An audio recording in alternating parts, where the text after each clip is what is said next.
Hello and welcome to Positively United on Friday the 6th of February 2026. Tomorrow, United play Tottenham at Old Trafford. Lunchtime kickoff. Terrible time to be playing football, but there you go. It's only Tottenham. Can't say that anymore, can we? Played them last season 4 times. Lost every game, including that absolutely excruciating Europa League final. Where some of us, for the first time, totally lost faith with Ruben Amorim and thought he should go. But yeah, it'd be really nice to put one over on Tottenham. Drew with them early this season in a game where, frankly, we should have won. Really would be nice for us to win this game at home. That would be 4 wins on the trot. Could anybody really doubt then that we were absolutely the front runners to finish in the top 4 of that group of teams? As Liverpool, Chelsea, still think Aston Villa are going to be drawn into that particular group, by the way, in 3rd place is up for grabs as much as 4th. But if we won tomorrow, it would certainly cement our newfound reputation of being the front runners for that 4th spot. But this is the video where I predict what the lineup's going to be, and it could be the shortest video I've ever produced for this channel. Because, as you can see, I brought up on the screen the team we played last week against Fulham. And apart from Cunha being in place instead of Dorgu, who's injured, it was the same team that we played against Arsenal. It was the same team we played against Man City. As I said in my post-match analysis video last week, it seems to me that Michael Carrick knows his team. And he's probably going to be loath to change it. So, if I was a betting man, and I'm not, but if I was, I'd say that's going to be our starting lineup again. So that's it. See you tomorrow. No. Of course, I've got to pad it out a bit more than that. No, seriously. What I'm going to do is I'm going to give you the team that I would select. I genuinely think that the team on the screen at the moment is the team that Carrick will start with. Because I genuinely think he's got a team in mind and he wants to stick with it. It's doing good for him. Why would he change it? And I said in the post-match analysis after the Fulham game, there's something about Delo, isn't there? His managers trust him. His managers pick him. We don't think he's the best player for right back, but the managers do. So that's kind of all that matters. But that's where I would make the first change. I would be rotating Delo out, and no surprise, I think, to anybody after hearing me last week, I would be bringing Mazraoui in that right back position. I think he's a better right back. I think he's better going forward. And I think he's better as a centre-back, which he will become when he needs to tuck in, when under Carrick's system, Shaw advances upfield. And of course, Shaw will do exactly the same when Mazraoui runs up the field. And Mazraoui and Shaw are 2 excellent fullbacks for that role because they can play centre-back comfortably as one of a centre-back 3. So I have to say that is a definite change that I would make. And if Carrick is going to make a change, I think that's probably the most likely one. Not Šeško up front. I think it's much more likely to be Mazraoui in for Delo. It would just be really good to see how Mazraoui fits in this Carrick system. I think he'd do really well, but he'd be really glad to see it in action. So what other changes would I make? Well, there's no possibility of change in Mainu and Casemiro, and we know this.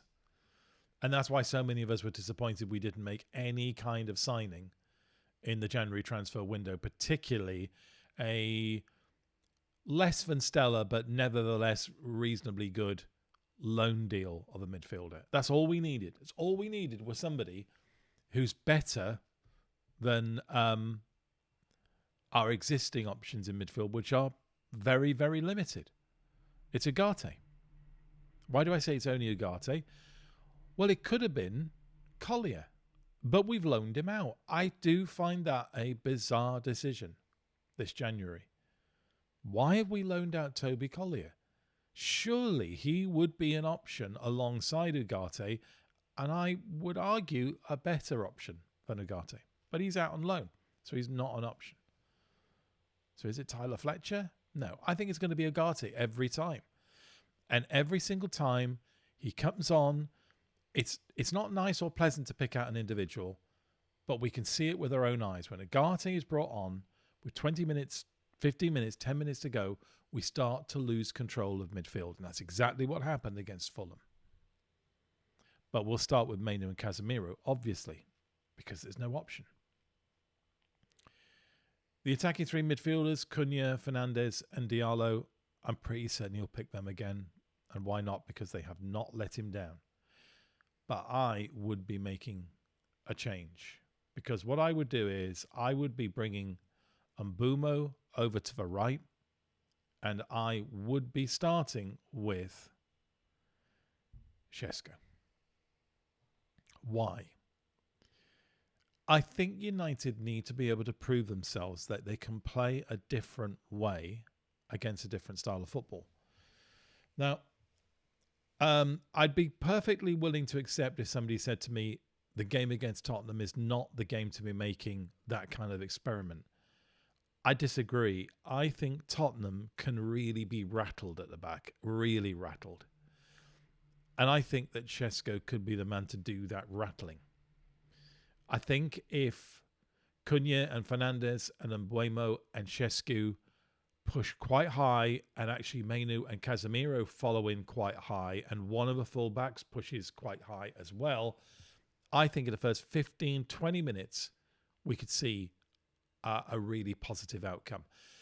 And when was the last time we completely overwhelmed a team in the first, say, 20, 25 minutes of a game and scored a couple of goals? Wouldn't that be great to see? I think we should go for it. I really do. So that's the team I would play.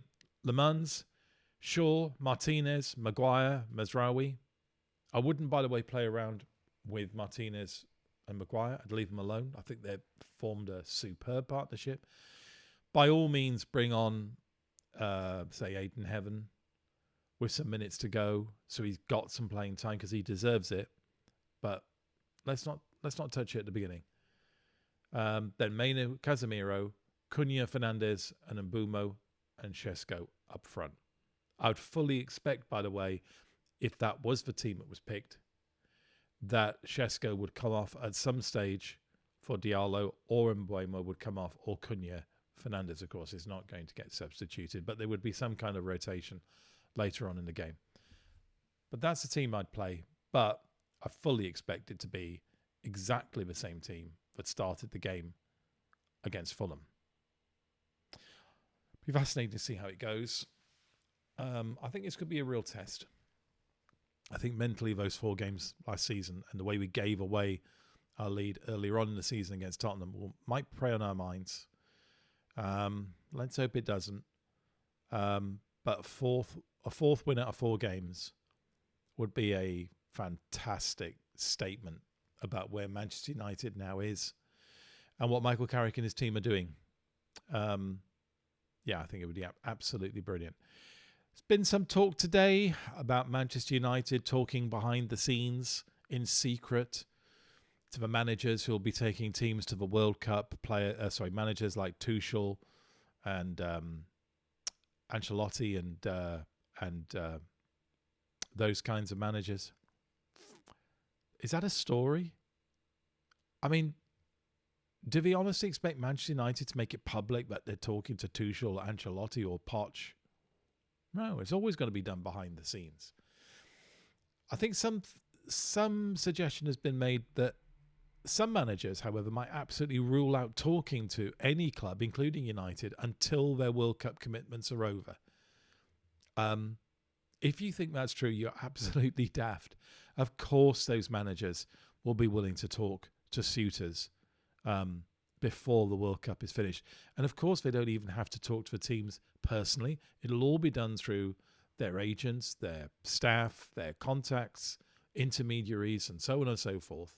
They'll never have to get involved themselves until they talk to their own agent, but they'll never actually have to muddy their own hands with the nitty-gritty of it. That'll be done for them. So there'll be plenty of conversations going on between now and the end of the season, World Cup or not, with Manchester United's targets. And they will have targets, and they should have targets. And despite the fact that I am probably more keen on Michael Carrick than any other option, I totally agree that Manchester United have got to have other options available so they can have a choice at the end of the season. Because it might not all go swimmingly with Carrick. Who knows? I think it will do, but who knows? It might not.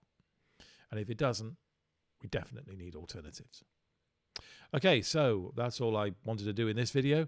If you like the video, please hit the like button. If you like this channel and what I do on it, please subscribe. If you've got friends who you think would like the sort of stuff I do here, let them know that the channel exists and encourage them to subscribe as well. If you want to follow me on X, the link is in the description. If you want to support the growth of the channel in any way, a little bit of money might come in handy, because that will allow me to up the technical capabilities of the channel and help promote it a little bit more aggressively than I currently am doing. There's a coffee account that I've set up, and the link to that is in the description. Any donation gratefully received.